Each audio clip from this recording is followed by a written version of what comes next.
ज्ञान के प्रकाश के शामिल हुए बिना, ज्ञान के प्रकाश के समाहित हुए बिना हमारा जीवन सही राह पर नहीं आ सकता। हमारा जीवन संतुलित नहीं हो सकता। हमारा जीवन समन्वित नहीं हो सकता। हमारा जीवन संशोधित भी नहीं हो सकता। हर हालत में, हर कीमत पर ज्ञान की शरण में जाना ही होगा। ज्ञान के प्रकाश को जागृत करना ही होगा। अपने अंतर मन के ज्ञान के चक्षुओं को प्रकाशित करना ही होगा। अंतर्मन के ज्ञान के चक्षुओं के सामने के अंधियारे को, तिमिर को, कलुषता को, भौतिकता की इस ज्वाला की परत को हटाना ही होगा। जब तक ये भौतिकता की चकाचौंध के जाले की परत हटाई नहीं जाएगी, तब तक ज्ञान के चक्षु प्रकाशित कैसे हो पाएंगे? तब तक ज्ञान के चक्षु कैसे खुल पाएंगे? तब तक ज्ञान के ये चक्षु अपने आसपास के वातावरण को कैसे समझ पाएंगे, कैसे देख पाएंगे, कैसे उसका अनुसरण करके उनके अनुरूप उनका आकलन कर पाएंगे, कैसे उनका विश्लेषण कर पाएंगे और कैसे सही और गलत का फैसला ले पाएंगे। जब तक इस प्रकार सही और गलत लेने के निर्णय के लेने का फैसला लेने का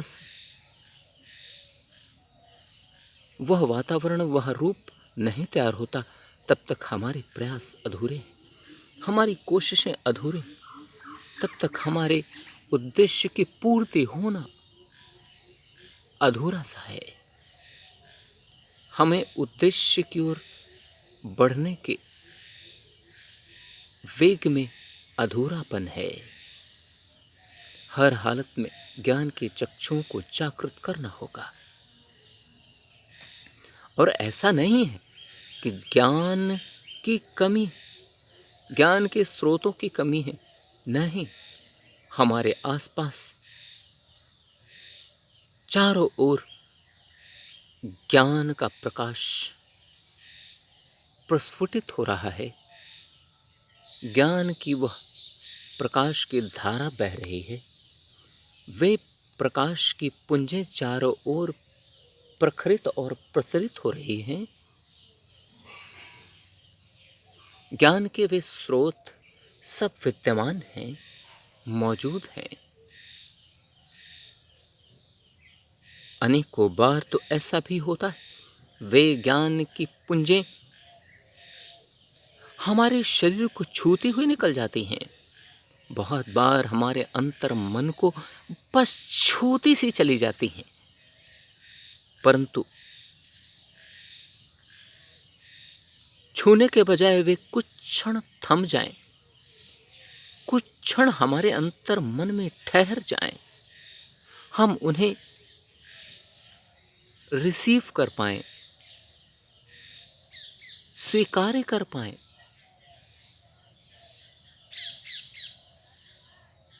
निश्चित ही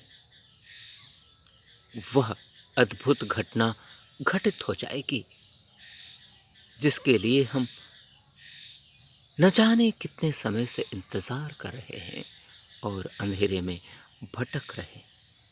यह घटना कुछ क्षण की ही है। बस एक बार ये घटना घट तो जाए, एक बार ये घटना घटित होकर अपना स्थान ले तो पाए, एक बार वह ज्ञान की पुंज हमारे हृदय को बदलने के लिए समर्थ तो हो जाए, निश्चित ही बदलाव स्पष्ट रूप से दिखने लगेंगे। ज्ञान की यही महत्ता है, ज्ञान की यही दुर्लभता है, ज्ञान का यही वास्तविक रूप जो क्षण मात्र में सब कुछ परिवर्तित कर देने के लिए समर्थवान है, पर्याप्त है। अनेकों बार ऐसा होता है कि जीव पूरे जीवन भटकता रहता है, पूरे जीवन भटक भटक कर अज्ञान के अंधियारे में, अज्ञान के तिमिर में, अज्ञान के कलुषता और अंधकार में अपना समय व्यर्थ गंवाता रहता है। परंतु एक ऐसा क्षण आता है, बहुत छोटा सा वह क्षण, बल्कि एक क्षण का कुछ हिस्सा, जो ज्ञान की जागृति करके अपना कार्य कर देता है। ऐसे में तो वह न जाने कितना लंबा समय जो व्यर्थ ही जा रहा होता है, जो व्यर्थ ही नष्ट हो रहा होता है, वह कुछ क्षण में ही सब कुछ पा लेने का आभास हो जाता है, सब कुछ पा लेने की अनुभूति हो जाती है। और सब कुछ पा लेने की अनुभूति के साथ साथ सत्य से, न्याय से, धर्म से, ईमानदारी, मानवता, शांति, अहिंसा, मानवता, उदारता से साक्षात्कार हो जाता है। जब ऐसा क्षण आता है, जीवन सार्थक सा हो जाता है, जन्म लेना ही सफल सा हो जाता है।